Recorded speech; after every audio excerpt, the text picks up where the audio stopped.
അഫ്ളലുൽ മിയാഹി മാഉൻ ഖദ് നബഅ മിൻ ബൈനി ഇസ്ബാഇൻ നബിയിൽ മുത്തബഅ യലീഹി മാഉ സംസമിൻ ഫൽ കൗസറു വനൈലു മിസ്റ ثم ബാഖിൽ അൻഹുരി.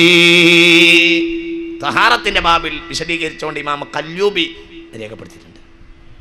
വേറെയും ഒരുപാട് സ്ഥലങ്ങളിൽ ഈ ചരിത്രം കാണുന്നുണ്ട്, ഈ വിഷയം കാണുന്നുണ്ട്.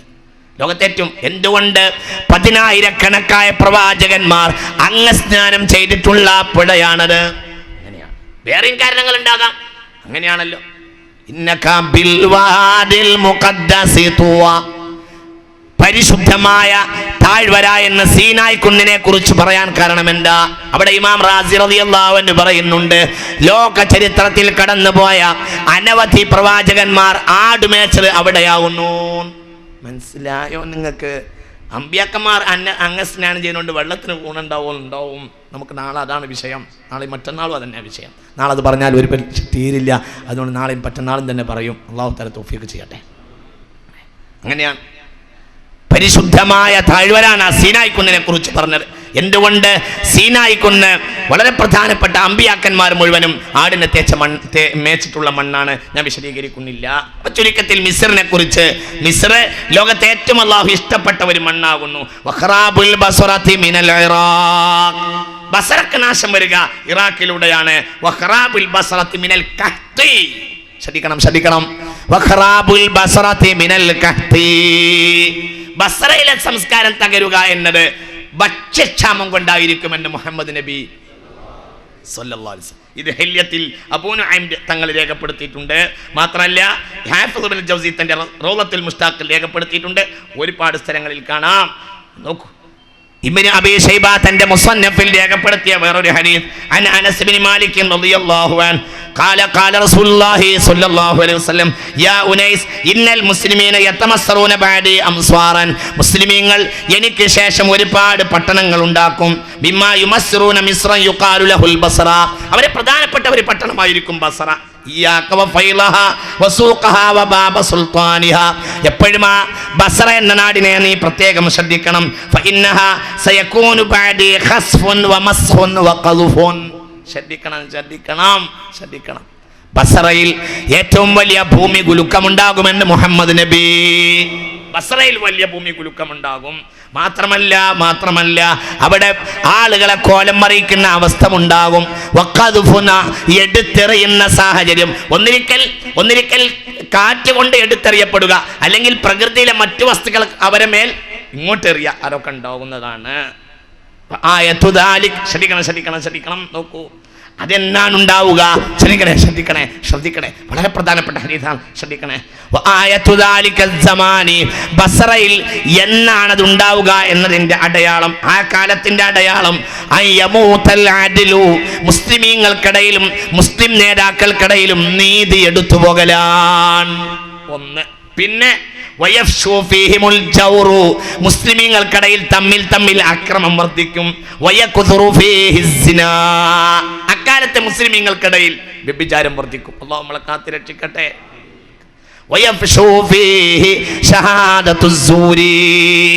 സ്വന്തം സഹോദരനെതിരെ ഒരാൾ അല്പം നാണയത്തുട്ടുകൾക്ക് വേണ്ടി കള്ളസാക്ഷി പറയും. അങ്ങനത്തെ കാലഘട്ടമായിരിക്കും അത് അധികരിക്കും. അല്ലാഹു കാത്തുരക്ഷിക്കട്ടെ. നോക്കൂ, നിങ്ങൾ ഒക്കെ ചിന്തിച്ചോളൂ.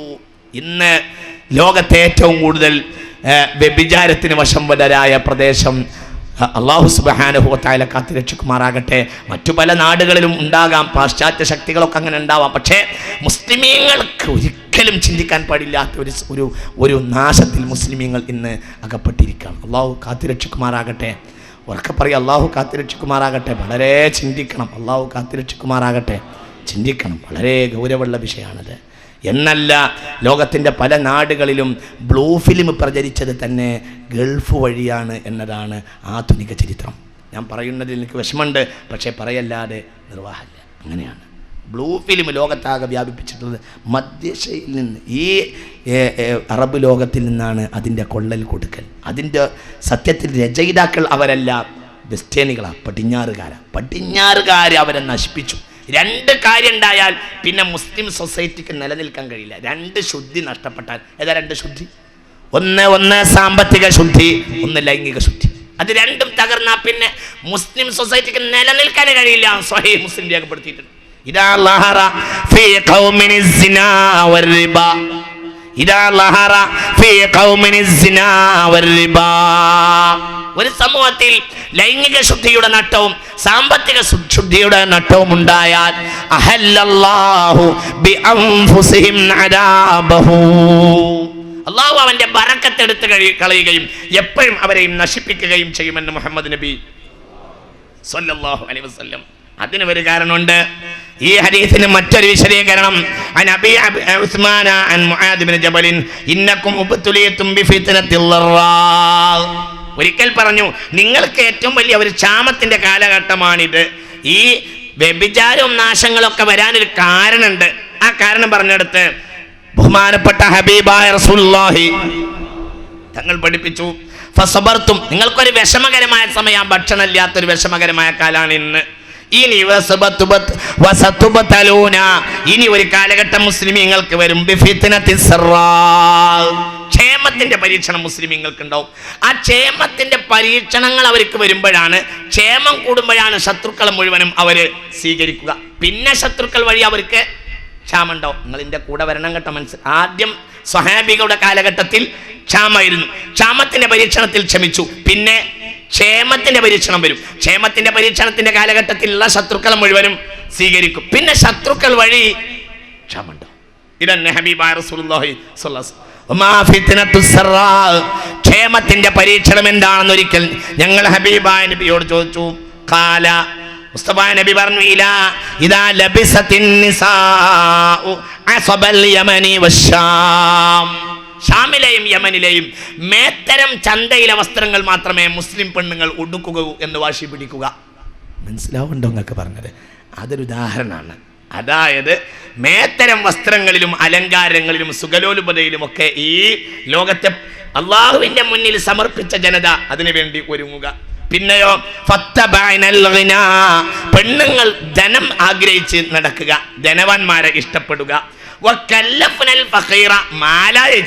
മനസ്സിലാക്കണം, ഫക്കീറായ ഭർത്താവിന് വരെ കഴിയാത്ത കാര്യം അയാളോട് നിർബന്ധിക്കുക, ആവശ്യമില്ലാത്ത സാധനം നിർബന്ധിക്കുക. ഒരു പെണ്ണിനെ കിട്ടിയാൽ അതോടുകൂടെ കുടുങ്ങി. ഈ ആഴ്ച എനിക്ക് പ്രശ്നം ഉണ്ടാവും തോന്നുന്നു. ഇത് ഞാൻ അങ്ങനെയാണ് കേട്ടോ, ഇത് പറയല്ലാതെ നിർവാഹല്ലേ, ഹദീസല്ലേ പറയണ്ടേ. ഇതാണ് സത്യത്തിൽ നോക്കൂ നിങ്ങൾ, ഈ സുഖലോലുപതയാണ്. അങ്ങനെയാണ്. എന്നോട് ഒരിക്കൽ ഒരു ടീച്ചർ, ഒരു വയസ്സായ ടീച്ചർ കുവൈത്തിൽ പോയപ്പോൾ കുവൈത്തി പെണ്ണുങ്ങളുടെ കല്യാണത്തിൽ പങ്കെടുത്ത ഒരു കാര്യം അവരെന്നോട് പറഞ്ഞു. എൻ്റെ ഉസ്താദെ പറയേണ്ട, ഉടുപുട അഴിച്ചിട്ടിട്ടില്ല എന്നേ ഉള്ളൂ, പെണ്ണുങ്ങൾ കിടന്ന് തുള്ള തന്നെയാണ്. ഈ കഴിഞ്ഞ 2 കൊല്ലം മുമ്പ്. അള്ളാഹുവേ പഠിച്ചവനെ കാത്തി രക്ഷിക്കുമാറാകട്ടെ. ഇത് തന്നെ അവരെ ഉടുപട, അവർ വസ്ത്രം കണ്ട്. പക്ഷേ ഈ പെണ്ണുങ്ങളെ കല്യാണത്തിൽ 1-2 അറബി കല്യാണങ്ങളിൽ പങ്കെടുത്തു, ഉടുപട അടിച്ചിട്ടിട്ടില്ല എന്നേ ഉള്ളൂ. ആ അവസ്ഥയാണ്, നാണം വന്നു പോവുകയാണ്. ഇസ്ലാം ഉദയം കൊണ്ട നാടുകളിലെ പെണ്ണുങ്ങളെ രീതിയിൽ മലയാളി പെണ്ണിന് പോലും നാണം തോന്നിയെന്ന് നിങ്ങൾ ചിന്തിച്ചു നോക്കി. അള്ളാഹു നമ്മളെ കാത്തി രക്ഷിക്കട്ടെ. ആ അവസ്ഥകൾ വരും. അതെന്നെ പറയുന്നത്. പാവപ്പെട്ട ഭർത്താവാണെങ്കിൽ പോലും ആ ഭർത്താവിനെ പെണ്ണുങ്ങൾ നിർബന്ധിക്കുക. അയാൾക്ക് കഴിയാത്ത കാര്യം അയാളോട് നിർബന്ധിക്കുക. അഥവാ ഒരു സുഖലോലുപതയുടെ ഒരു രീതി സമൂഹത്തിൽ വളർന്നു വരിക. അതാണ് മുസ്ലിമീങ്ങളുടെ രീതി ആവുക. അതാണ്